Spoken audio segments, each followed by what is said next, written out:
Assalamualaikum warahmatullahi wabarakatuh. Alhamdulillahirrabbilalamin.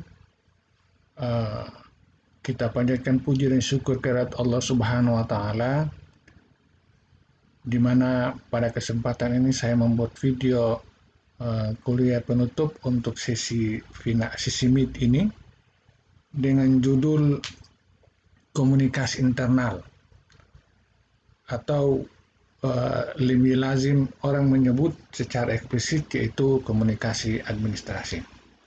Kemudian salam dan salawat senantiasa kita haturkan ke Nabi besar Muhammad SAW dengan mengucapkan salawat Allahumma shalli ala sayyidina Muhammad wa ala alihi wa barik wasallam.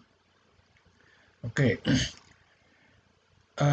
Judul komunikasi internal ini sebenarnya merupakan pembahasan daripada apa yang pernah saya sampaikan di salah satu video lalu, bahwa nanti kita akan bahas lebih mendalam terkait dengan komunikasi internal, di mana kita paham bahwa komunikasi internal itu adalah komunikasi yang berlangsung di dalam sebuah organisasi. Di dalam sebuah organisasi menuruti struktur dan fungsi dan kewenangan dalam sebuah organisasi. Kemudian di sini saya menyebut kata komunikasi administrasi itu sesungguhnya sama maknanya dengan komunikasi internal. Internal ini mungkin sifat maknanya secara umum, tetapi dalam prakteknya itu sesungguhnya yang dipraktekkan itu komunikasi secara administratif di dalam sebuah organisasi. Administrasi dalam artian luas, yakni administrasi itu unsur-unsur atau bagian-bagian adalah organisasi sebagai wadah. Kemudian unsur penting adalah administrasi itu adalah manajemen juga, di mana manajemen sebagai proses. Jadi saya ulangi, administrasi itu meliputi organisasi sebagai wadah berhimpun orang-orang, kemudian manajemen sebagai proses aktivitas di dalam itu. Itu. Kemudian makna administrasi itu sendiri secara ilmiah adalah berasal dari kata administrare, itu artinya pelayanan. Artinya pelayanan dalam sebuah organisasi yang dilaksanakan oleh orang-orang di dalam itu secara proses manajerial, secara internal. Jadi pengertian komunikasi internal ini lebih mengarah kepada administrasi dalam sebuah organisasi. Oke, itu sekedar untuk menyamakan persepsi pemahaman tentang apa sih komunikasi internal yang kemudian disebut lagi sebagai komunikasi administrasi. Itu sebenarnya begitu. Administrasi dalam sebuah organisasi yang meliputi organisasi itu sendiri sebagai wadahnya, kemudian manajemen sebagai prosesnya. Oke, lanjut. Di sini bagian A kita melihat pengertian komunikasi. Saya pikir ini sudah kita bahas pada awal-awalnya terkait dengan pengertian komunikasi, tapi di sini sengaja dibuat sedemikian rupa pemahaman atau pengertiannya dalam rangka mendukung komunikasi internal. Kita baca, pengertian komunikasi adalah proses penyampaian pesan dari komunikator kepada komunikan baik melalui media atau tidak yang menimbulkan feedback. Itu di dalam definisi ini sudah ada tertuang di dalamnya unsur-unsur komunikasi. Ada komunikator, ada komunikan, kemudian ada media, kemudian ada feedback. Itu unsur utamanya ada. Kemudian kalau tadi itu pengertian secara umum, kemudian ini pengertian komunikasi administrasi atau komunikasi internal itu. Komunikasi internal. Ini ada sudut pandangnya, ini ada 6. Yang dimaksudkan dengan komunikasi internal atau saya sebut sebagai komunikasi administrasi karena ada di dalam organisasi dan meliputi proses organisasi, lalu administrasi sebagai makna pelayanan. Administrasi itu artinya adalah proses pelayanan. Maka kita memiliki pengertian-pengertian terkait dengan komunikasi internal atau komunikasi administrasi itu. Yang pertama, proses penggunaan lambang sekelompok orang atau lebih. Nah, sebuah komunikasi dalam organisasi itu berlangsung ditandai dengan secara bersama-sama orang-orang di dalam sebuah organisasi itu menggunakan lambang dalam rangka mereka berkomunikasi itu. Lambang itu apa? Banyak. Misalnya mulai pertama daripada wujud sebuah tempat kantor, kemudian di dalamnya ada label-label, misalnya punya dari luar ada ada papan namanya, kemudian masing-masing orang punya pakaian seragam yang menunjukkan dia adalah anggota organisasi itu, kemudian di dalamnya itu mereka bekerja, misalnya menggunakan surat menyuratnya, ada aturan-aturan terkait dengan membuat surat, ada mulai dari mana kopnya menggunakan logonya, kemudian seterusnya ada ada konotasi-konotasi tertentu lagi ataupun alamat-alamat tertentu yang ada di situ. Kemudian berbagai macam, apalagi menggunakan jaringan-jaringan internet, ada emailnya, ada nomor HP-nya, ada nomor teleponnya, kemudian websitenya, semuanya itu jadi maksudkan sebagai lambang yang digunakan oleh mereka secara bersama-sama. Sekelompok orang atau lebih, sekelompok orang bisa tim-tim kerja, lebih itu berarti banyak tim di dalam. Nah, begitu. Nah, kemudian mengandung makna juga komunikasi administrasi atau komunikasi internal itu mengandung arti juga bahwa itu adalah komunikasi antar persona, nomor 2. Nah, antar persona. Artinya komunikasi internal atau komunikasi administrasi dalam organisasi itu sesungguhnya dia berlangsung sebagai komunikasi antar persona, artinya antar orang perorangan. Nah, jadi tadi menggunakan lambang, kemudian berlangsung dengan melibatkan orang perorangan, antar persona, antar satu orang dengan orang lain, antar satu pegawai dengan pegawai yang lain, antar satu pegawai satu karyawan dengan karyawan lain. Kemudian yang ketiga, makna komunikasi administratif juga adalah sebagai proses dilakukan dalam rangka kerjasama, give and take, timbal balik bilateral. Nah itu, jadi komunikasi internal itu digunakan dalam sebuah organisasi dalam rangka saling memberi dan menerima. Nah, artinya di dalam sebuah organisasi itu komunikasi berlangsung dalam rangka mereka saling memenuhi kebutuhan mereka di dalam. Misalnya seseorang atau satu bagian meminta atau berkomunikasi berkomunikasi dengan bagian lain dalam rangka atau dengan maksud untuk mendapatkan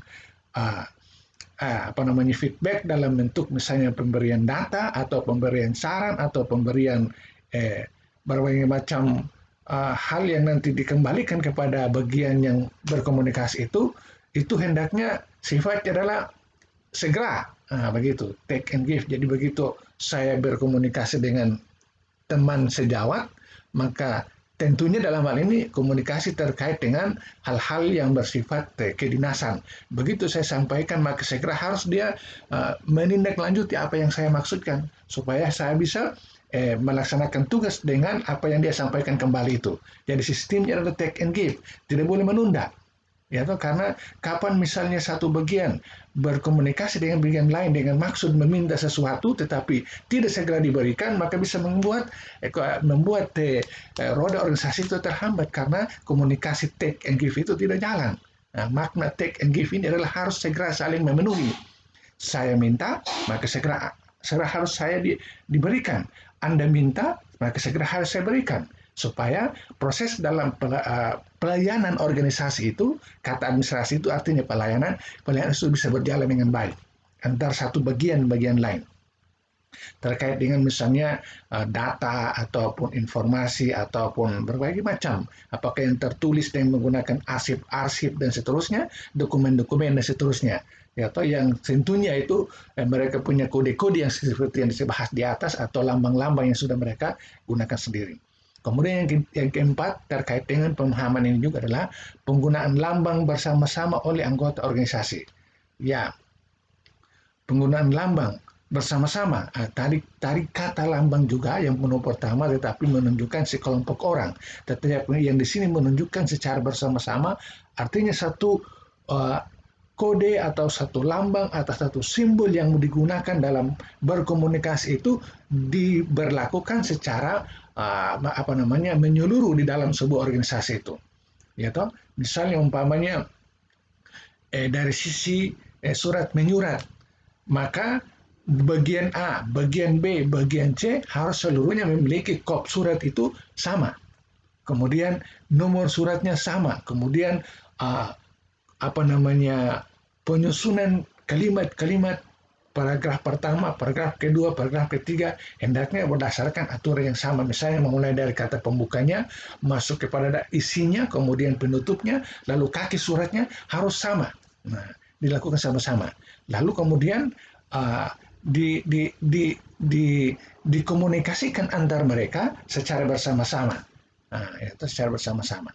Nah, maksudnya begitu. Kemudian yang kelima adalah komunikasi yang bersifat internal. Nah, itu yang tadi itu sebenarnya yang kelima ini lebih mempertegas apa yang saya katakan tadi bahwa komunikasi internal itu sama artinya dengan komunikasi administrasi, di mana kata yang tadi saya jelaskan administrasi itu adalah sebuah unsurnya adalah organisasi, berarti di dalam sebuah organisasi yang mengandung makna proses juga berarti ada unsur manajemennya di dalam organisasi sebagai wadah, manajemen sebagai proses, lalu kemudian mereka melaksanakan aktivitas komunikasi itu di dalam organisasi itu dalam rangka saling melayani, ya saling melayani tadi. Kata administrasi itu bermakna melayani, saling melayani. Nah, maka itu juga disebut sebagai komunikasi internal. Nah, di sini tulis saja adalah komunikasi yang bersifat internal, atau tidak bisa melibatkan pihak-pihak lain. Kalau misalnya berkomunikasi menyangkut hal-hal yang hal-hal keorganisasian itu tidak bisa melibatkan pihak lain, maka dianggap sebagai komunikasi internal. Oke, kemudian yang keenam adalah komunikasi yang berorientasi pada tujuan organisasi yang efektif dan efisien. Nah, itu jadi makna komunikasi internal atau komunikasi administratif itu artinya komunikasi yang dibangun sebagai salah satu faktor yang sangat penting dalam rangka orang berorganisasi itu, dengan maksud supaya komunikasi yang dibangun itu dapat melahirkan efektivitas dan efisiensi. Nah, sebenarnya saling mendukung pengertiannya di sini. Komunikasi yang berlangsung dengan orientasi untuk menciptakan efektivitas dan efisiensi dalam organisasi, maka komunikasi itu harus berjalan dengan metode give and take, saling memberi. Seperti yang saya katakan tadi, harus secara personal ataupun secara kolektif dalam organisasi. Ketika komunikasi itu berlangsung antar satu bagian dengan bagian, satu berlaku sebagai komunikator, satu sebagai komunikan, maka pesan-pesan itu harus saling mereka memenuhi. Feedbacknya harus segera terjadi. Karena kalau feedbacknya terlambat, dengan demikian akan menghambat proses organisasi. Dengan demikian tujuan organisasi akan terhalangi. Nah, itu maksudnya kayak begitu. Oke. Kemudian yang berikut, ciri-ciri khusus komunikasi internal atau komunikasi administrasi. Ada 3 ciri khusus kita bicara tentang komunikasi internal ini, atau ciri-ciri ya tanda-tanda khusus atau karakteristik lah begitu, karakteristik daripada komunikasi internal, yaitu pertama, informasi harus berasal dari dan diperuntukkan bagi anggota organisasi itu sendiri. Nah, itu tadi tuh. Jadi tadi itu kita sebut sebagai komunikasi yang berorientasi atau yang ada di dalam sebuah organisasi. Itu sebenarnya di sini dianggap sebagai salah satu ciri daripada komunikasi internal itu, yaitu pesan-pesan atau informasi yang beredar di dalam itu, di dalam sebuah organisasi itu ya memang berasal dalam organisasi itu sendiri, misalnya dari bagian A, dan diperuntukkan bagi orang-orang atau bagian lain dalam organisasi itu sendiri. Nah, apakah orang dengan orang, bagian dengan bagian, tim dengan tim, level bawah dengan level tengah dengan langsung, bawahan dengan atasan langsung ataupun atasan tidak langsung yang berlangsung di dalam itu, maka itu merupakan salah satu ciri daripada komunikasi internal. Kemudian ciri yang kedua adalah informasi harus ada relevansinya dengan pelaksanaan tugas dan tujuan organisasi. Nah, ini Ya toh, jadi semua yang disampaikan dalam pesan-pesan dalam internal itu harus ada kaitannya dengan pelaksanaan tugas. Sering-sering saya sebut dengan istilah kedinasan. Hal-hal yang sifat dinas, yang sifat ya formal di dalam organisasi itulah yang harus dikomunikasikan. Tidak boleh hal lain. Kalau dikomunikasikan hal lain, ya seperti pernah kita sampaikan juga bahwa ada komunikasi formal, ada juga komunikasi informal. Nah, informal itu berarti hal-hal yang bersifat longgar, tidak terkait lagi dengan hal-hal yang berkeorganisasian. Nah, berarti kalau di dalam orang-orang walaupun sesama orang organisasi, tetapi mereka berbicara bukan terkait dengan masalah keorganisasian, maka itu sebenarnya bukan komunikasi internal. Nah, lalu kemudian disebut sebagai komunikasi uh, informal, karena dia bersifat sangat longgar terkait dengan urusan-urusan kepribadian. Nah, sementara ini dimaksudkan sebagai salah satu ciri daripada komunikasi internal atau komunikasi administrasi itu adalah informasi harus ada relevansinya, artinya ada kaitannya, ada hubungannya, ada mendukung dan seterusnya terkait dengan pelaksanaan tugas dan tujuan untuk menciptakan pertujuannya organisasi. Itu dimaksudkan salah satu ciri daripada komunikasi administrasi. Kemudian yang berikut adalah sebagai salah satu ciri juga, yaitu informasi harus mendukung pelaksanaan tugas dan tujuan organisasi. Nah, itu. Jadi lebih uh, mempertegas lagi. Ya, tadi di atas bukan sekedar relevansinya saja, tapi relevansinya itu benar-benar mendukung. Nah, bisa saja ada relevansinya pesan-pesan itu, tapi tidak memberikan dukungan. Nah, misalnya minta data tentang ada bagian dari pemasaran minta data dari bagian keuangan, datanya itu yang terkait adalah dengan misalnya penjualan, malah dia memberikan hasil data tentang produksi. Nah, itu tidak bisa karena dia minta tentang data penjualan bukan data produksi. Nah, walaupun sebenarnya itu data juga terkait dengan organisasi itu dalam hal ini kegiatan bisnisnya, tetapi tidak mendukung dalam arti bagian pemasaran ingin mengambil keputusan terkait dengan masalah pemasaran, maka dia membutuhkan data yang terkait dengan misalnya penjualan, periode-periode penjualan masa lalu. Nah, itu seperti begitu. Banyak contoh di dalam. Artinya selain relevan sekaligus dia mendukung. Nah, itu adalah ciri-ciri daripada orang berkomunikasi dalam organisasi. Saya ulangi atau saya ringkas ciri-ciri dari sebuah komunikasi dalam organisasi atau komunikasi internal. Saya sebut komunikasi administrasi itu adalah yang pertama, komunikasi itu berasal dan diperuntukkan untuk orang dalam organisasi itu sendiri. Kemudian yang kedua, ada hubungannya atau relevansinya dengan pelaksanaan tugas organisasi untuk mencapai tujuan. Dan yang ketiga adalah informasi itu betul-betul dibutuhkan dalam rangka mendukung pelaksanaan tugas tadi, yaitu misalnya proses pengambilan keputusan dan seterusnya, dan keputusan terkait berbagai macam aspek, ya toh. Nah, begitu. Kita baca ada tulisan juga di bawah, yaitu komunikasi administrasi atau komunikasi internal adalah penyampaian pesan secara timbal balik di antara anggota untuk menumbuhkan saling pengertian dalam rangka mencapai tujuan organisasi secara efektif dan efisien. Nah, itu. Jadi komunikasi internal atau komunikasi administrasi di sini tekanannya adalah komunikasi timbal balik tadi itu. Timbal balik, begitu disampaikan maka harus segera dikembalikan.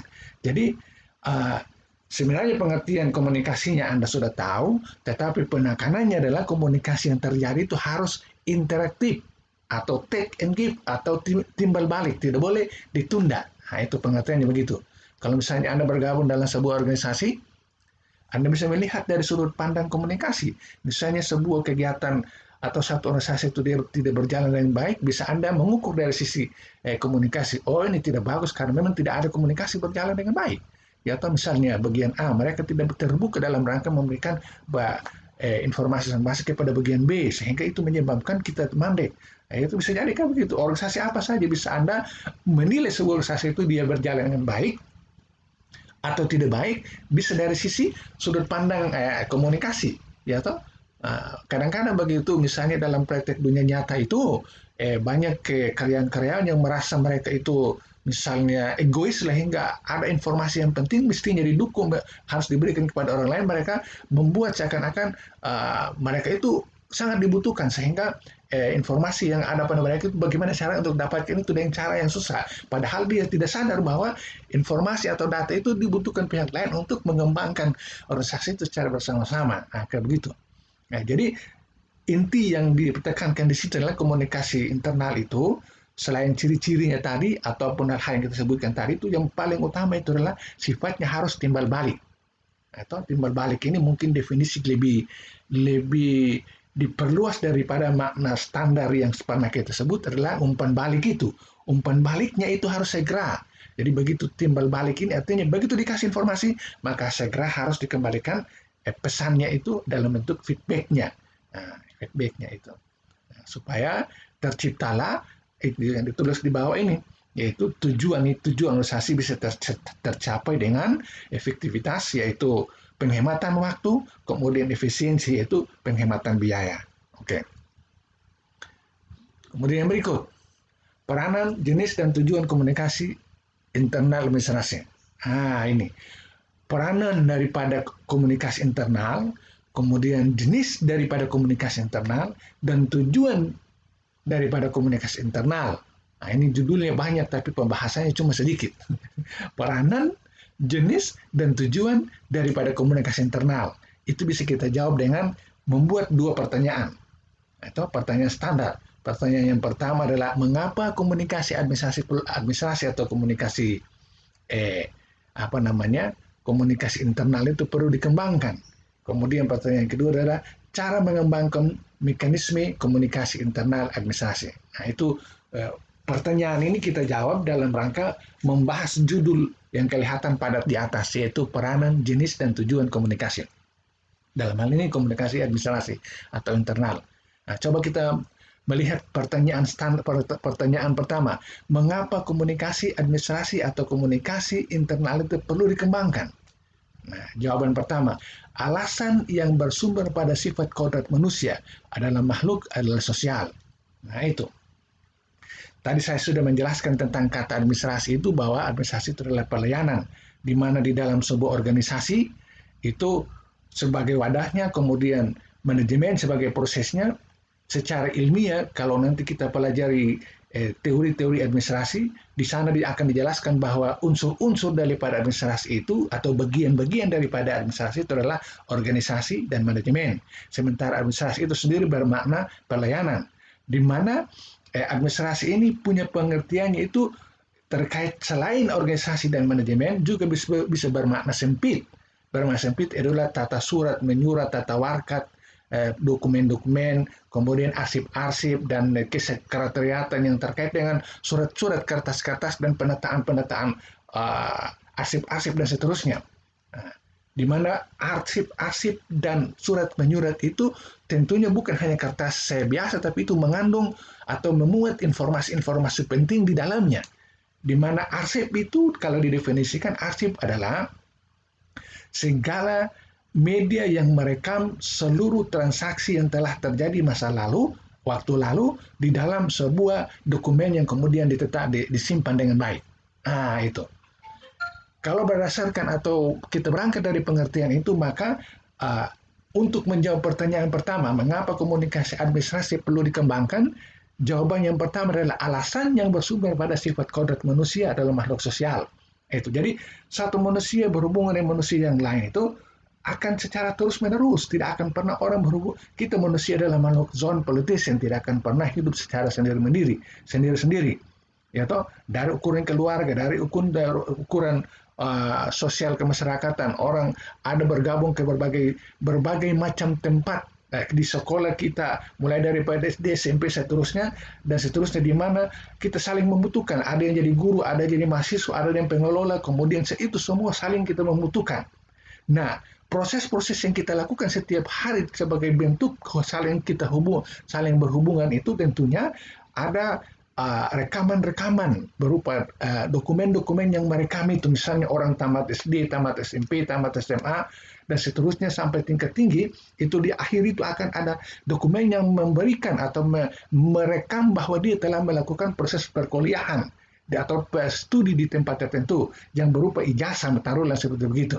Nah, di mana ijazah itu muncul karena interaksi tadi sebagai guru, sebagai mahasiswa dan seterusnya, maka seluruh dokumen yang dihasilkan daripada interaksi umat manusia itu dibuat dalam bentuk dokumen-dokumen yang tersusun rapi. Yang tentunya dokumen-dokumen tadi, misalnya umpamanya ijazah-ijazah, report-report, surat-surat kontrak, surat-surat berharga, kemudian buku-buku, buku nikah, KTP dan seterusnya itu dibuat oleh organisasi-organisasi yang memang punya kewenangan di situ, di mana itu dikeluarkan karena ada interaksi antar manusia tadi, sehingga dokumen itu dibuatkan jatuh supaya menjadi bukti bahwa ada orang yang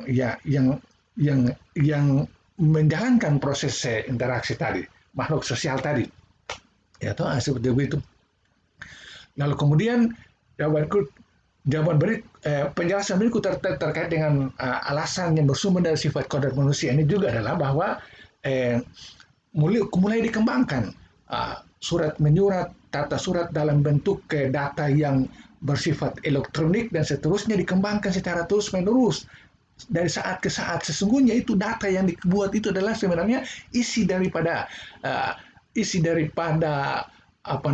hasil interaksi umat manusia yang berlangsung pada waktu-waktu lalu. Kemudian dibuatkan data itu, kemudian itu mengandung pesan-pesan, mengandung isinya itu mengandung pesan-pesan. Misalnya ijazah, tidak perlu harus kita bertanya siapa sekolah di mana, cukup lihat ijazahnya, ada pesan di situ bahwa dia pernah sekolah ini dengan spesialisasi ini, dengan keahlian ini, dengan kemampuan ini, sehingga dia bisa dengan informasi di ijazah itu bisa kita ambil keputusan dia cocoknya kita tempatkan di pekerjaan apa, cocoknya kita tempatkan di pekerjaan A atau B atau B atau dan seterusnya. Nah, cukup dengan ijazah itu ijazah yang menggambarkan bahwa dia pernah berinteraksi dengan pihak-pihak penyelenggara pendidikan dulu, sehingga komunikasi dulu itu dia bukukan di situ, di arsipnya itu. Nah, itu. Jadi administrasi dalam pengertian sempit arsip tadi. Nah, itu untuk mengembangkan orang berkomunikasi, karena manusia itu adalah makhluk sosial yang saling berhubungan. Kemudian berikut adalah kebutuhan praktis suatu organisasi untuk mencapai tujuan. Kebutuhan praktis suatu organisasi untuk mencapai tujuan. Nah itu jadi seperti yang pernah kita bahas bahwa komunikasi itu merupakan faktor yang sangat penting dalam orang berorganisasi. Dengan demikian maka peranan dalam orang berorganisasi itu komunikasi yang berperan dalam organisasi itu harus dikembangkan dengan cara-cara yang praktis suatu organisasi untuk mencapai tujuannya. Nah, kepraktisan dalam untuk mencapai tujuan dari organisasi itu, ya toh? Antar bagian-bagian yang memiliki peranan dan fungsi seterusnya itu, mereka itu tentunya harus saling memberikan dorongan dan dukungan dalam rangka proses organisasi itu maju, maka secara praktis mereka harus saling berkomunikasi. Nah, ini kebutuhan praktis namanya. Secara praktis mereka saling berkomunikasi untuk saling mendukung. Nah, itu maksudnya kayak begitu. Itu alasan kenapa harus komunikasi internal itu harus dikembangkan. Karena itu kebutuhan praktis. Kebutuhan praktis antar bagian-bagian untuk mereka kembangkan. Karena misalnya bagian A membutuhkan apa dari bagian B, tidak perlu harus banyak berteori, sudah ada di sana, tinggal minta saja lalu dikasih secara praktis langsung diolah lalu jalan. Nah, begitu maksudnya. Alasan yang bersumber pada pertimbangan ekonomi. Nah, itu jadi komunikasi dalam sebuah organisasi dikembangkan secara terus menerus karena ya dari sisi ekonominya juga. Ya toh dulu orang komunikasi secara manual, misalnya di kampung-kampung dari rumah ke rumah orang menyampaikan pesan itu door to door, ada tukang atau seorang yang ditugaskan untuk berteriak dengan suara manualnya atau datang ke rumah untuk menyampaikan informasi. Dari dasar itu kemudian berkembang menggunakan surat menyurat, kemudian dibantu dengan email, surat elektronik, kemudian berbagai macam media-media yang sudah dikembangkan oleh umat manusia, sehingga dengan demikian dari sisi ekonomi komunikasi itu makin efektif karena dibantu dengan tadi itu kita maknakan dari sisi media salurannya itu semakin maju sehingga orang lebih lebih banyak menghemat biaya daripada bicara tentang komunikasi dalam sebuah organisasi. Ya, oke. Kalau tentang media-media itu tidak perlu kita sebutkan lagi karena kita semua hidupnya ya hari-hari hidup kita itu terkait dengan media-media komunikasi yang sangat-sangat modern. Nah itu contohnya untuk lebih menghemat uh, uh, biaya dalam hal ini apa namanya. Kenapa harus saya komunikasi itu dikembangkan? Karena dari sisi pertimbangan ekonomi tadi. Oke. Kemudian yang berikut, cara mengembangkan mekanisme komunikasi internal administrasi. Nah, ini cara mengembangkan mekanisme komunikasi internal atau administrasi. Kita baca saja, pimpinan sebagai pihak yang memulai komunikasi. Pimpinan harus mampu menimbulkan kepercayaan pada bawahan meskipun ia juga manusia. Pimpinan harus mengadakan pendekatan kekeluargaan. Artinya judul yang kedua, cara untuk mengembangkan komunikasi lebih bagus dalam sebuah organisasi itu sesungguhnya itu di sini ada tiga-tiganya semua ada pada seorang aktor. Cara mengembangkan komunikasi dalam sebuah organisasi itu ada pada satu orang aktor. Aktornya itu sebagai komunikator, dalam hal ini pimpinan. Pimpinanlah yang harus menggerakkan yang namanya komunikasi itu. Di sini pimpinan sebagai pihak yang memulai komunikasi. Pimpinan ada di atas, kemudian dia bersuara ke bawah dalam berbagai macam bentuk instruksi, perintah, larangan, himbauan, kemudian penilaian, ataupun permintaan dengan menggunakan keterampilan-keterampilan yang ada pada dirinya, dalam hal ini keterampilan komunikasinya, untuk menggerakkan semua orang di bawah untuk ikut terlibat secara bersama-sama dalam proses komunikasi. Nah, itu pimpinan yang punya tanggung jawab dalam rangka mengembangkan komunikasi tadi. Dengan memperhatikan hal-hal tadi, manusia sebagai makhluk zone politician, kemudian kebutuhan praktis, lalu kemudian komunikasi sebagai kebutuhan praktis dalam orang organisasi itu lalu melihat dari sisi perekonomiannya, ekonomi, penghematan biayanya. Kemudian pimpinan harus mampu menimbulkan kepercayaan. Nah, itu jadi sebuah komunikasi itu bisa berlangsung bagus itu sebenarnya bisa didorong oleh seorang pimpinan bahwa seorang karyawan itu ya mungkin dari sisi faktor kemanusiaan seperti yang kita sudah bahas bahwa ada hambatan-hambatan komunikasi itu ada sisi kemanusiaan yang dia merasa bahwa dia kurang percaya diri karena mungkin ada kelemahan-kelemahan, yaitu pimpinan harus melihat sisi positif, sisi unggulnya daripada orang itu lalu kemudian diangkat dan memberikan kepercayaan diri kepada orang itu seperti misalnya mengatakan kamu bisa, kamu mampu, kamu oke, kamu harus, kamu keren. Nah, itu kata-kata kayak begitu. Kata kamu keren dan seterusnya. Sehingga orang itu ada kepercayaan diri, lalu kemudian dia bisa ikut dalam berkomunikasi. Nah, ini kepercayaan diri pada bawahan meskipun dia juga manusia. Nah, kemudian pimpinan harus mengadakan pendekatan kekeluargaan. Nah, ini saya pikir mengajarkan lebih kepada komunikasi yang mungkin bersifat informal. Jadi pendekatan-pendekatan pimpinan kepada karyawan-karyawan itu bisa juga menggunakan komunikasi informal. Selain yang bersifat formal terkait dengan urusan mendukung kedinasan tadi, dia juga bisa mengunjungi secara pribadi-pribadi, datang secara langsung kepada setiap orang itu, lalu dia berkomunikasi di luar daripada hal yang bersifat kedinasan atau organisasi, misalnya bertanya tentang masalah identitasnya, kekeluargaannya, keadaan kesehatannya, kemudian orang tuanya atau dirinya sendirinya, keluarganya, dan seterusnya. Nah, yang lebih kepada mendukung orang itu atau anggota organisasi itu untuk mereka aktif dalam berkomunikasi. Jadi di sini tiga-tiganya berangkat daripada seorang tokoh dalam hal ini, seorang komunikator yang melekat pada seorang pimpinan yang harus memiliki keterampilan, kemudian mampu keterampilan di sini bisa mendengar, bisa membaca, bisa menulis, kemudian bisa ada empat yang pernah kita bahas itu, lalu kemudian dia mampu merangsang orang lain untuk bisa keluar daripada belenggu tidak percaya diri kepada situasi percaya diri, lalu kemudian dia harus melakukan pendekatan secara kepribadian, kekeluargaan kepada orang-orang itu, ya toh? Dengan cara misalnya orang bilang turun ke lapangan itu berkunjung ke tempat-tempat di mana orang itu berada, ya toh? Oke. Nah ini dalam rangka untuk seorang pimpinan dalam menggerakkan sebuah komunikasi, menumbuhkan sebuah komunikasi dalam sebuah organisasi itu, maka ada di sini Louis Allen dari sisi manajemennya, dari sisi operasionalnya. Dalam sebuah organisasi itu seorang pimpinan harusnya atau dalam hal ini setiap komunikasi dalam satu organisasi dalam kaitannya dengan operasionalnya itu tentunya ada tujuan yang disampaikan, yaitu pertama dalam rangka komunikasi dalam rangka meminta, kemudian komunikasi dalam rangka memberitahu, komunikasi dalam rangka mendengar, atau komunikasi dalam rangka mengerti. Ya toh? Jadi meminta dan memberitahu itu biasanya ada pada seorang komunikator. Kemudian mendengar dan mengerti itu ada pada seorang komunikan.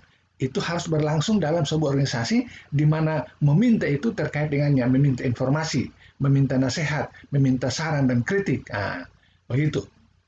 Seorang bawahan bisa meminta informasi. Begitu pula seorang atasan bisa meminta informasi tentang berbagai macam. Ya toh, dia seorang pimpinan melakukan komunikasi dalam rangka meminta informasi dari seluruh bagian-bagian, seluruh unit-unit, bahkan setiap orang pribadi di dalam sebuah organisasi itu bisa mendapatkan informasi dalam rangka komunikasinya itu bisa berlangsung, maka status komunikasi itu dalam rangka meminta informasi, bisa juga komunikasi yang dilangsungkan dalam rangka meminta nasihat. Ya, misalnya seorang pimpinan meminta nasihat daripada para staf-staf ahlinya terkait dengan misalnya sebuah problem yang dihadapi, atau sebuah masalah atau sebuah keadaan yang dihadapi, dia bisa meminta berkomunikasi dalam rangka meminta nasihat daripada para staf-staf ahlinya. Kemudian saran dan kritik sama adanya. Kemudian komunikasi dalam manajemen itu juga dalam rangka memberitahu, itu penyampaian ide-ide, laporan dan seterusnya. Nah, seseorang yang secara berkala atau bagian yang secara berkala menyampaikan laporan kepada atasan langsung ataupun atasan yang tidak langsung, itu sesungguhnya adalah bentuk komunikasi, tapi dalam rangka memberitahu, yaitu laporan-laporan tadi. Jadi orang yang mengirim laporan dalam rangka memberitahu kepada orang-orang yang mendapatkan laporan itu sebenarnya dia ada pada posisi komunikator. Nah, kayak begitu. Apakah itu yang terkait dengan pemerintahan itu penyampaian ide-ide, gagasan-gagasan, ataupun pemikiran-pemikiran tentang bagaimana suatu metode daripada pengembangan organisasi itu sendiri, ataupun misalnya laporan-laporan terkait dengan apa yang telah dilaksanakan, pencapaian-capaian dari berbagai macam bagian-bagian, dimensi-dimensi atau departemen-departemen itu disampaikan kepada bagian-bagian lain yang membutuhkan laporan itu. Nah, kemudian dalam proses berkomunikasi dalam organisasi juga terkait dengan dalam rangka mendengar, pernah kita membahas terkait dengan keterampilan orang mendengar itu memiliki posisi yang terbaik, yang sangat signifikan, yaitu sekitar 30% dalam orang berkomunikasi hendaknya orang itu memiliki keterampilan mendengar itu sekitar 30%. Nah, kalau sudah kita berposisi menjadi pendengar, maka kita harus menahan emosi kita. Emosi, keinginan untuk membantah, keinginan untuk mencela, atau keinginan untuk menghindar itu harus dihindari supaya kita menjadi pendengar yang setia. Maka dengan demikian, maka informasi yang masuk daripada misalnya sebuah organisasi itu kita bisa dapat menerima dengan baik, sehingga membantu operasional kegiatan manajemen dalam sebuah organisasi. Kemudian terkait dengan mengerti. Mengerti di sini tadi saya katakan nomor 3, nomor 4 yaitu dengar dan mengerti itu adalah pada posisi seseorang sebagai komunikan, bukan komunikator. Kalau komunikator yang dua di atas yaitu meminta atau memberitahu.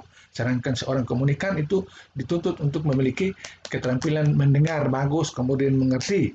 Ya, pengetahuan, saya mengerti di sini pengetahuan yang mendalam tentang motivasi manusia. Ya toh?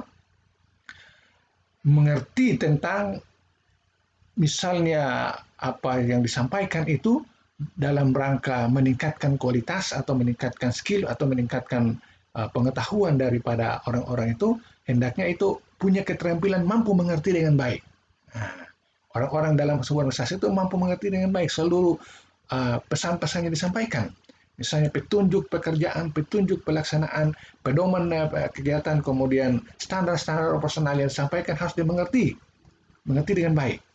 Dan sebenarnya bukan sampai di situ mengerti saja. Setelah dia mengerti tentang apa itu, dimengerti secara mendalam, kemudian memotivasi dirinya untuk melaksanakan kegiatan dengan baik. Atau bisa mengerti arti di balik kata-kata dan seterusnya. Jadi seorang komunikan itu memiliki keterampilan mengerti makna di balik setiap untaian kata yang disampaikan. Semua diksi yang disampaikan, kita punya kemampuan untuk memahami setiap misalnya kata-kata ilmiah, kata-kata populer, atau konsep-konsep yang kalau diterjemahkan memiliki makna yang luas, itu seseorang komunikan harus mampu punya pengetahuan sampai di situ. Dengan demikian, kalau seluruh pendapat Lewis Allen terkait dengan kita sebut sebagai keterampilan komunikasi ini, kalau dimiliki oleh setiap orang dalam sebuah organisasi, maka sesungguhnya sebuah organisasi itu akan berjalan secara efektif dan efisien mencapai tujuannya, karena orang membuat komunikasi sadar bahwa komunikasi dalam rangka meminta, kemudian komunikasi dalam rangka memberitahu, kemudian komunikasi yang terjadi itu harus didengar, kemudian harus dimengerti dengan baik. Seluruhnya itu harus berlangsung secara operasional. Kata manajemen di sini mengandung makna operasional dalam sebuah organisasi. Nah, kalau gitu. Jadi penjelasannya kayak tadi. Oke.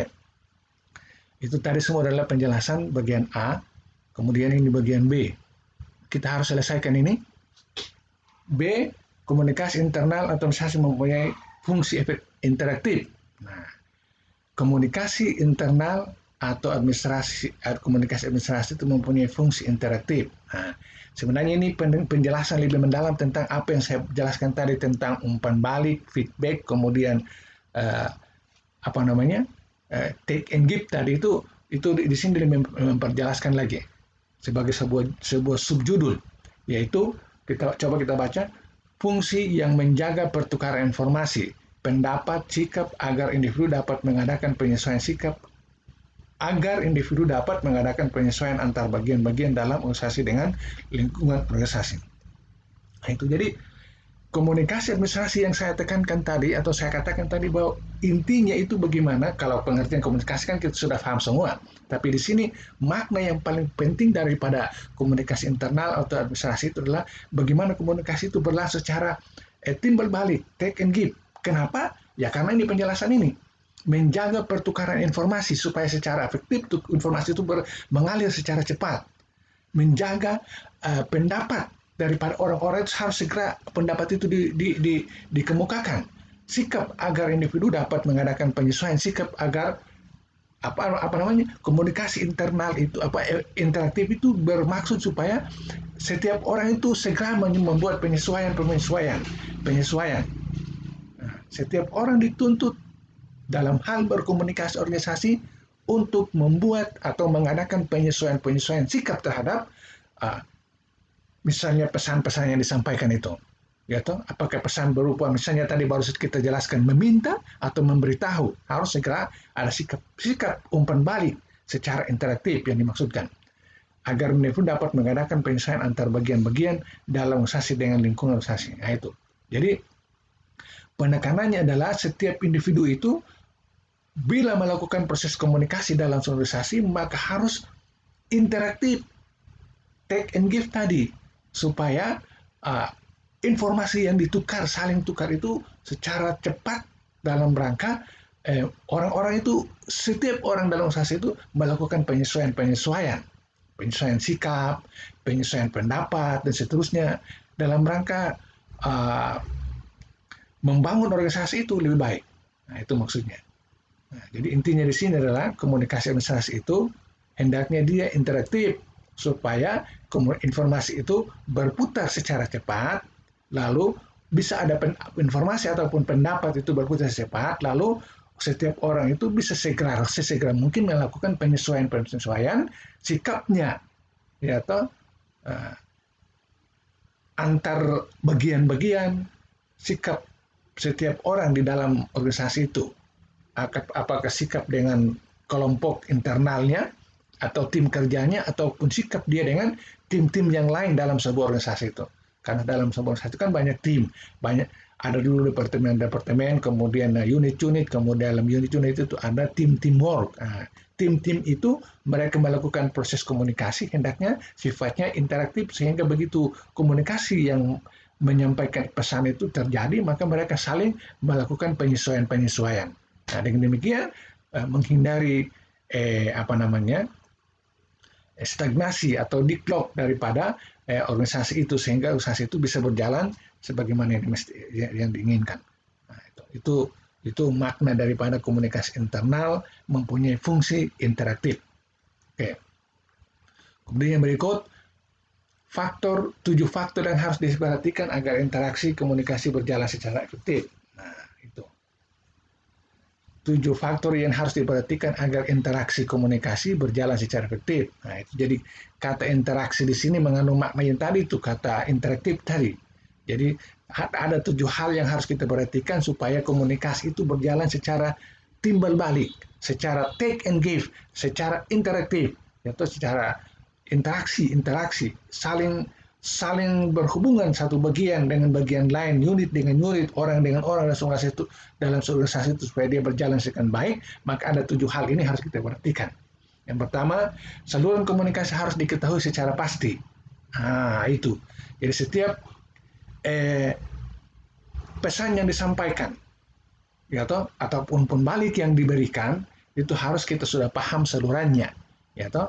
Misalnya dari bagian A ke bagian B, ya harus langsung ke AB saja, jangan usah melalui bagian-bagian, ataupun memang sudah ditetapkan bahwa data itu misalnya menggunakan pelayanan satu pintu, ataupun masing-masing pihak langsung berhubungan langsung, saluran-saluran itu sudah ditetapkan, maka harus segera dimengerti supaya begitu informasi disampaikan baik dari komunikator ataupun komunikan dari tiap-tiap orang itu sudah tahu persis salurannya, ya toh.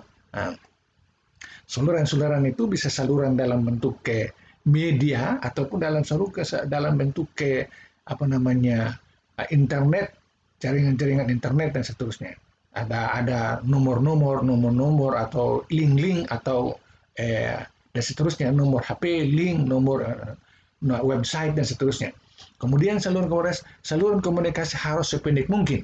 Nah, ya toh, dalam sebuah organisasi yang mau maju, maka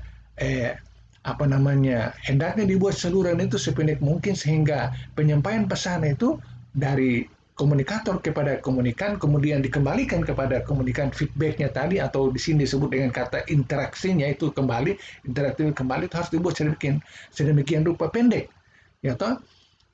Kalau misalnya dalam kantor itu kantor itu terdiri daripada ruangan-ruangan sekat-sekat yang banyak, atau ada terdiri daripada lantai-lantai yang sekian banyak, maka dipikirkan bagaimana caranya untuk komunikasi itu dibuatkan jaringan internal dengan menggunakan kabel-kabel kah, ataupun secara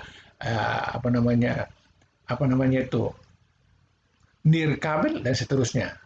Kemudian harus ada saluran komunikasi formal dan dalam komunikasi. Harus ada saluran komunikasi formal dalam komunikasi.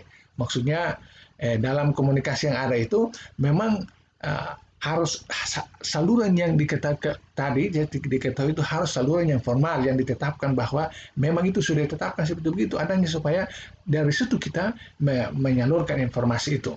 Jadi bisa menggunakan saluran-saluran lain. Misalnya ada nomor sentral, kemudian nomor tiap-tiap bagian, kemudian ataupun link-link, ataupun web-web, ataupun kotak-kotak suara, atau kotak-kotak saran dan seterusnya. Itu dibuatkan sedemikian rupa, kotak-kotak saran, ataupun misalnya ada kurir-kurir yang sudah ditetapkan, untuk mengantarkan dari satu bagian dengan bagian lain, atau dengan tentunya dilengkapi dengan dokumen-dokumen ketata suratan yang lengkap, atau misalnya surat itu harus ada buku-buku ekspedisi, tanda tangan pembawa, kemudian tanda tangan penerima harus jelas. Siapa yang punya kewenangan di situ, siapa punya kewenangan mengantar, siapa punya kewenangan menerima, harus jelas. Kemudian penataannya juga harus jelas. Menata misalnya surat masuk itu, surat yang beredar itu masuk dari pagi, siang, sore, setiap hari masuk, susun secara kronologis supaya dimengerti. Nah, Kemudian setiap komunikasi harus melalui saluran yang lengkap, tingkat hierarkinya. Ini sebenarnya barusan saya jelaskan tadi. Setiap komunikasi dalam organisasi itu harus memiliki tingkat hierarki. Ya toh, misalnya kita pandang dari sisi struktur organisasi ada level manajemen, top manajemen, kemudian middle manajemen, kemudian lower manajemen. Bagaimana caranya untuk bagian-bagian terbawah menyampaikan surat kepada bagian paling teratas, harus melalui saluran-saluran mana? Nah, harus ada itu. Harus ditetapkan sebuah organisasi. Nah, itu. Apakah harus langsung atau harus melalui dulu bagian-bagian ini supaya diperiksa, kemudian di ACC, baru disetujui, baru kemudian diteruskan ke atas informasinya itu. Misalnya dalam bentuk misalnya tata surat menyurat, administrasi, dan seterusnya.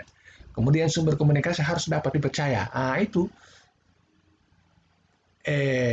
pesan-pesan yang diperoleh atau pesan-pesan yang diinginkan oleh pihak-pihak membutuhkan informasi itu harus betul-betul daripada orang yang atau bagian-bagian yang dipercaya atau orang yang dari asalnya kemudian orang yang membawa kemudian isinya itu harus dipercaya dengan baik, dipercaya, tidak bisa apalagi pesan-pesannya itu berupa misalnya surat kaleng atau pernyataan-pernyataan hoak dan seterusnya itu berbahaya.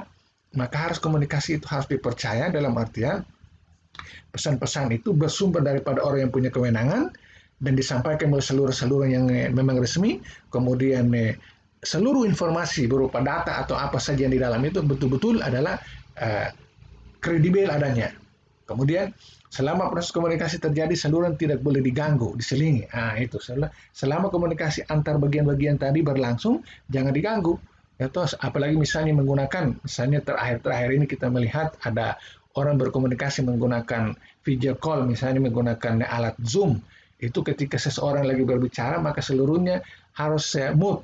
Tidak boleh bersuara nanti mengganggu. Saluran terganggu seperti itu contoh terkini. Tapi kalau misalnya dalam sebuah organisasi yang dimaksudkan di sini adalah misalnya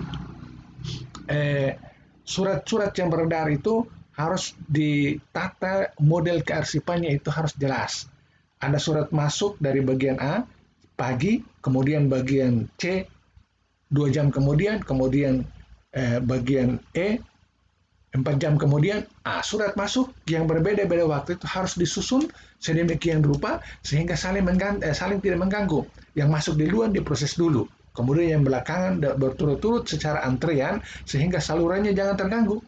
Supaya pejabat-pejabat yang mengambil kebijakan terkait dengan apa yang tertuang atau apa yang ada dalam pesan-pesan surat itu secara kronologis sesuai dengan waktu terimanya. Jangan sampai ada yang baru masuk lalu kemudian dijadikan sebagai prioritas lalu diproses lebih dari awal sementara bagian ada surat-surat yang sudah masuk dari awal diabaikan. Nah, itu berbahaya seperti begitu. Artinya itu sama dengan sudah mengganggu saluran komunikasi. Gitu? Sudah mengganggu saluran komunikasi. Nah, ini kata diselingi, jangan sampai diselingi. Ya toh, diselingi. Nah, ini terkait dengan misalnya surat menyurat. Nah, terkait juga dengan misalnya audio pembicaraan secara langsung dan seterusnya dalam sebuah forum kah, misalnya dalam sebuah rapat kah, dan seterusnya harus ada tata aturan yang diikuti. Ada orang lain lagi berpendapat, berbicara, tidak boleh diselingi. Karena ada pesan-pesan yang sangat penting untuk disampaikan, setelah itu baru orang lain lagi punya tugas. Artinya sistem antrean harus berlaku di sini. Apakah dalam surat menyurat, atau dalam berbicara, ataupun mendengar, harus berurutan. Dan itu harus ada istilahnya ada protokolernya. Kemudian sumber komunikasi dan organisasi harus jelas. Nah, itu sebenarnya ini sama dengan nomor 5 tadi di atas, ya toh. Nah, tapi nomor 5 tadi itu lebih berat kepada isinya, yaitu pesan-pesan disampaikan itu harus terpercaya. Kemudian yang ketujuh ini terkait dengan siapanya atau komunikatornya. Komunikatornya itu atau sumber komunikasi harus dipercaya. Jangan sampai yang kita minta adalah data keuangan, tapi yang memberikan itu adalah bagian SDM. Nah, itu salah, tidak kredibel. Kemudian kita inginkan tentang informasi tentang tenaga kerja, tetapi yang memberikan data itu misalnya bagian produksi, itu salah. Nah, itu tidak jelas. Nah, seperti itu. Oke, yang berikut. Nah, ini tadi saya mengatakan bahwa komunikasi dalam organisasi itu salah satu faktor yang harus mendukung supaya dia efektif itu adalah komunikasi itu harus berjalan sesuai dengan hierarkinya. Nah, di sini hierarki artinya struktur organisasinya, komunikasi dalam organisasi. Nah, kalau kita melihat struktur ini mungkin saudara-saudara mahasiswa sudah pahami tentang struktur sebuah organisasi. Itu ada level atas yang berwarna merah, kemudian level yang berwarna hitam keabu-abuan itu adalah level menengahnya, kemudian level di bawah adalah supervisor. Kalau kita menggunakan konsep manajemen maka ada topnya, kemudian middle-nya, kemudian lower-nya. Nah, di dalam struktur ini kan struktur organisasi yang langsung ada bagian-bagiannya, itu di dalam ini mereka melakukan komunikasi. Nah, komunikasi yang dijalankan ini, kalau dilihat dari struktur ini ada komunikasi dari atas ke bawah, kemudian ada komunikasi dari bawah ke atas, kemudian komunikasi secara literal, atau komunikasi antar bagian-bagian. Nah itu, jadi dalam sebuah komunikasi, dalam struktur organisasinya itu berjalan sesuai dengan hierarkinya itu, alurnya itu komunikasi dari atas ke bawah, dari atas paling tertinggi top manajemennya kepada middle-nya, atau top manajemennya langsung kepada lower-nya, ataupun dari middle manajemennya kepada lower-nya. Begitu pula komunikasi dari bawah ke atas, apakah dari lower manajemennya kepada middle-nya, atau lower manajemennya langsung kepada top-nya, ataupun yang dari middle manajemen kepada top-nya. Nah, itu top manajemennya. Itu kita kenal dengan komunikasi ke atas ataupun komunikasi ke bawah dalam sebuah struktur organisasi. Kemudian komunikasi literal artinya komunikasi antar bagian-bagiannya sederajat. Misalnya kelompok kerja tim A, tim itu saling berkomunikasi, atau naik lagi di sini ada kata supervisor saling berkomunikasi, atau naik lagi bagian-bagian saling berkomunikasi, atau mungkin ada jabatan misalnya staf-staf ahli saling berkomunikasi. Itu antar bagian-bagian itu dalam ilmu komunikasi kita sebut sebagai komunikasi literal atau komunikasi antar bagian-bagian dalam struktur atau hierarki organisasi. Nah, coba kita lihat kegunaannya untuk apa itu, komunikasi atas, komunikasi ke bawah, dan komunikasi literal tadi. Nah, komunikasi ke bawah, yaitu tentunya komunikasi ke bawah adalah komunikasi yang mengalir dari satu tingkatan ke suatu tingkatan yang lebih rendah mengikuti garis perintah dalam sebuah organisasi. Seperti saya jelaskan tadi. Dan tujuannya untuk apa? Nah, di sini menurut Katz dan Kahn pada tahun 1978, tujuan komunikasi dari atas ke bawah itu dalam rangka di sini memberikan pengarahan atau instruksi kerja tertentu. Saya tidak bisa banyak menjelaskan lagi. Memberikan informasi tentang prosedur dan praktik yang profesional, menyampaikan informasi mengapa suatu pekerjaan harus dilakukan, memberikan karyawan mengenai kinerja karyawan, kemudian memberitahu karyawan mengenai kinerja karyawan, kemudian menyajikan informasi ideologi dalam membantu menanamkan pengertian tentang tujuan-tujuan yang akan dicapai. Itu, jadi komunikasi dari atas itu fungsinya adalah antara lain 5 ini. Ya toh? Satu komunikasi disampaikan dari atas bisa mengandung salah satu daripada 5 ini, atau bisa lebih daripada satu. Bisa 2, bisa 3 daripada tujuan-tujuan komunikasi yang dikemukakan oleh Katz dan Kahn. Kemudian apa yang digunakan sebagai medianya? Media yang digunakan untuk komunikasi dari atas ke bawah itu ya ini, melalui media cetak seperti buku panduan, papan pengumuman, deskripsi prosedur, laporan standar, memo, dan seterusnya. Kemudian media oral itu maksudnya bicara pembicaraan langsung, kemudian seperti rapat, lalu ketemu lalu bicara, instruksi langsung, pidato, telepon, dan seterusnya. Nah, kemudian ada lagi komunikasi ke atas. Yaitu apa? Komunikasi ke atas adalah komunikasi yang mengalir ke suatu tingkatan yang lebih tinggi mengikuti garis pelaporan dalam sebuah organisasi. Nah itu, jadi di sini ada kata pelaporan, berarti setiap yang ke atas itu namanya pelaporan. Tidak mungkin pelaporan dari atas ke bawah. Kalau dari atas ke bawah itu mungkin penyampaian tentang misalnya penilaian pimpinan terhadap karyawan, itu lalu disampaikan laporan tentang hasil penilaiannya bisa. Tetapi yang sifatnya dari bawah ke atas itu adalah seluruhnya laporan. Tujuannya apa? Ya tujuan penyampaian pesan ke atas berupa laporan itu adalah dalam rangka tujuan utamanya adalah memberikan umpan balik kepada atasan mengenai pelaksanaan kerja. Nah, itu. Jadi di sini bisa disampaikan karena ada permintaan dari atas, juga bisa disampaikan hanya sebagai penyampaian berkala yang secara rutin harus disampaikan, tanpa diminta harus disampaikan. Kemudian menginformasikan kemajuan pencapaian tujuan, meneruskan masalah-masalah yang timbul. Nah, itu ada persoalan-persoalan yang mungkin timbul di antara karyawan atau aset-aset yang digunakan, ada permasalahan, ada rusak dan seterusnya. Itu kebijakan tentang bagaimana membuat perbaharuannya itu harus dari atas, maka disampaikan informasi tentang permasalahan itu semua ke atas, baru ada uh, uh, keputusan kebijakan dari atas. Kemudian bentuknya dapat berupa laporan kerja, prosedur, keluhan, kotak saran, konsultasi, angkat jaringan, aspirasi, dan seterusnya. Oke. Kemudian apalagi yang namanya komunikasi lateral tadi adalah komunikasi lateral adalah komunikasi yang terjadi di antara individu yang setara secara horizontal. Itu jadi antara orang-orang yang ada dalam bagian-bagian yang sejajar, atau apakah karyawan-karyawan di bawah sekali atau para middle para pimpinan-pimpinan bagian-bagian atau departemen yang sejajar, itu seterusnya. Tujuannya apa? Yaitu tujuan utamanya adalah dalam rangka mengkoordinasikan tugas, saling berkoordinasi tugas, kemudian pemecahan masalah lintas unit kerja, saling tukar informasi, kemudian memecahkan konflik antar kelompok. Itu adalah salah satu tujuan daripada komunikasi literal itu. Koordinasi antar tugas, koordinasi tugas. Ya.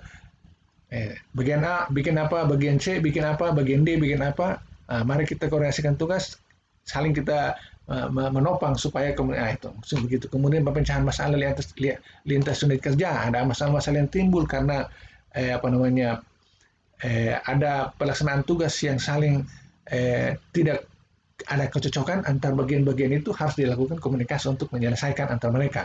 Kemudian saling tukar informasi, ya itu tentunya. Kemudian memecahkan konflik antar kelompok atau kelompok-kelompok yang ada, misalnya kelompok bekerja di bagian A, kemudian bagian B, ada mereka saling ada konflik internal antar mereka, apakah pemicunya adalah persoalan pribadi dan seterusnya, lalu itu dianggap sebagai pemecahan, maka dianggap sebagai konflik, maka saya kira harus dilakukan komunikasi.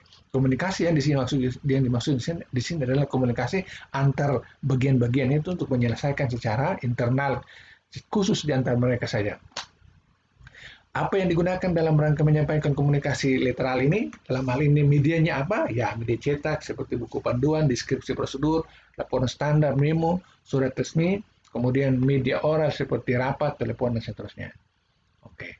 Nah, saya kira itu adalah perkuliahan yang sangat panjang kali ini terkait dengan pembahasan komunikasi internal atau komunikasi administrasi. Dari awal ada beberapa bagian, kalau tidak salah itu ada bagian A, kemudian bagian B, lalu kemudian ditambah dengan ini, struktur ini sudah kita bahas. Saya berharap Anda bisa mengikuti ini, boleh diputar berkali-kali untuk memahami apa yang saya maksudkan dalam penjelasan ini. Mudah-mudahan bermanfaat buat para pendengar sekalian. Saya mengucapkan banyak terima kasih. Sekaligus saya mau menutupi proses kuliah untuk sesi Meet ini dengan berakhirnya video ini, maka seluruh penyampaian materi sudah selesai. Tinggal memasuki evaluasi. Saya tutup dengan mengucapkan wallahu muwaffiq ila aqwamit wabillahi taufiq wal hidayah. Wassalamualaikum warahmatullahi wabarakatuh.